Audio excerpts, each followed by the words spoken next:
اگر کوئی ایام تشریق میں تکبیرات تشریق پڑھنا بھول جائے تو ایسی صورت میں کیا کرنا چاہیے؟ تو اس کا جواب یہ ہے کہ اگر کوئی ایام تشریق میں فرض نماز کے سلام پھیرنے کے متصل بعد تکبیرات تشریق یعنی اللہ اکبر لا الہ الا اللہ واللہ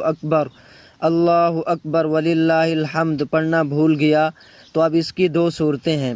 نمبر 1، اگر اس نے نماز سے فارغ ہونے کے بعد نماز کے منافی کوئی کام نہیں کیا تو یاد آنے پر فوراً تکبیرات کہہ دینی چاہیے۔ نمبر 2، اور اگر نماز کے منافی کوئی کام کر لیا، مثلاً آواز سے ہنس پڑا،